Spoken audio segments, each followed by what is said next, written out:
Dans la seule ville de Florence, il suffit de s'éloigner du centre historique pour humer l'atmosphère toscane authentique, celle des Florentins des bords de l'Arno, qui prennent un café stretto au comptoir ou dévorent une part de schiacciata, délicieuse pâte à pain relevée à l'huile et au gros sel.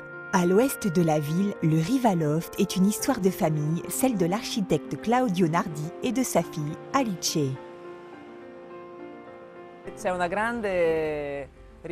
Depuis quelques années, on ressent, même de façon sous-jacente, une vraie demande de modernité dans cette ville. Les Florentins sont évidemment épris de leur ville, qui est, il est vrai, merveilleuse, avec son histoire et son architecture. Mais nous sommes en 2007 et il y a une volonté de voir et de découvrir des éléments plus modernes, plus contemporains. Les touristes aussi commencent à rechercher cela. Son père Claudio Nardi a traduit cette envie ici, au Rivaloft. Dès l'entrée de l'hôtel, on comprend la philosophie de cet endroit du fait de l'architecture et des éléments de verre, mais aussi de façon plus générale. Dans tout le bâtiment, j'ai cherché à apporter des touches de modernité, en utilisant des matériaux contemporains et des objets et des meubles modernes, mais en conservant des objets antiques des siècles passés.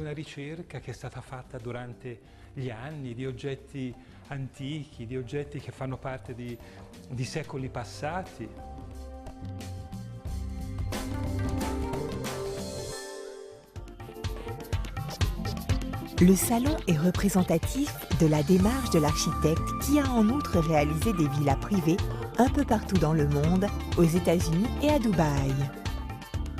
La structure originale de ce bâtiment à vocation industrielle est conservée et mise en valeur, tandis que Claudio ajoute bois et corian, antiquités, meubles 50s et tableaux d'art contemporains.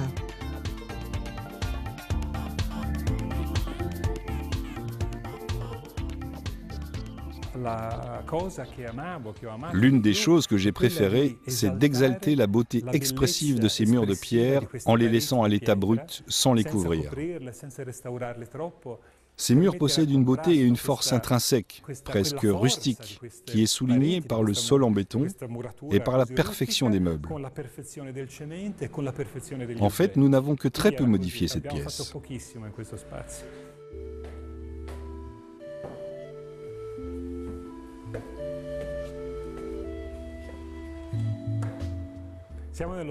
Nous sommes ici dans la plus grande suite. Elle est différente de toutes les autres. D'ailleurs, toutes sont différentes les unes des autres. Je les ai imaginées dans ma tête d'abord, une sorte de voyage mental, et le résultat donne ça.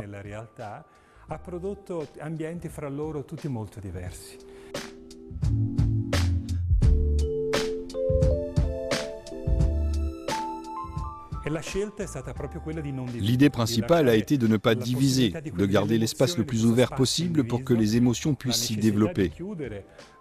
Il a bien fallu tout de même créer un espace pour le lit. Et j'ai choisi de créer cette sorte de boîte, de lit à baldaquin.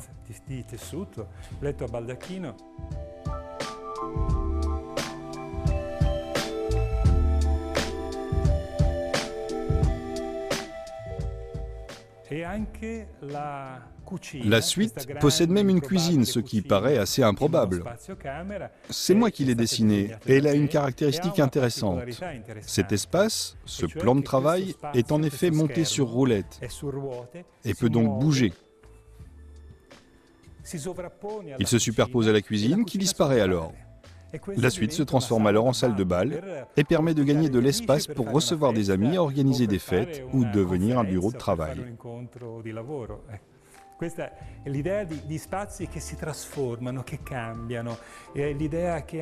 J'aime l'idée des espaces qui se transforment, qui changent de fonction. Ces objets, ces meubles sont aussi interchangeables avec d'autres. C'est comme les maisons, elles évoluent avec le temps. Elles s'agrandissent, elles se transforment en fonction des voyages, des amours, des nouvelles aspirations. Dei nuovi gusti.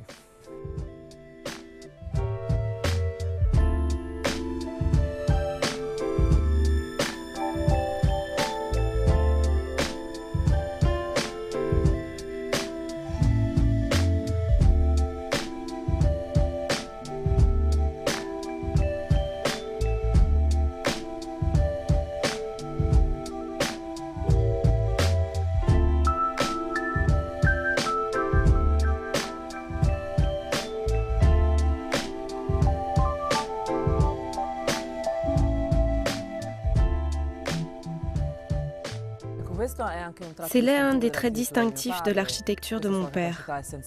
Cette capacité et cette sensibilité qui lui permettent de mêler éléments historiques, antiques, avec des choses beaucoup plus contemporaines, plus pures. Il voulait vraiment apporter quelque chose de nouveau, sans pour autant renier l'histoire de ce bâtiment.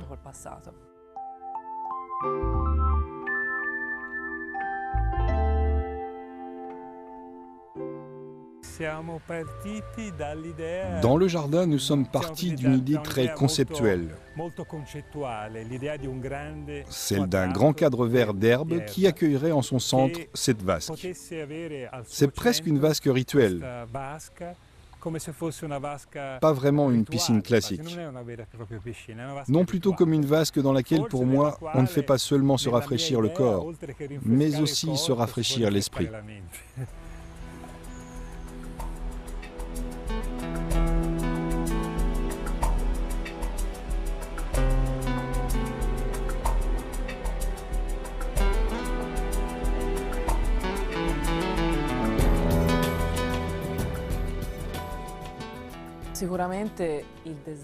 C'est sûr qu'en Italie, il y a une sensibilité esthétique particulière, sans vouloir faire de comparaison avec la France. L'Italie a toujours été très créative, et comme le tourisme y est très développé, on cherche sans cesse à innover, à se démarquer. C'est ce qui explique sans doute ce renouveau de l'hôtellerie italienne. La diversificazione dell'offerta turistica credo che questa possa essere una delle motivazioni.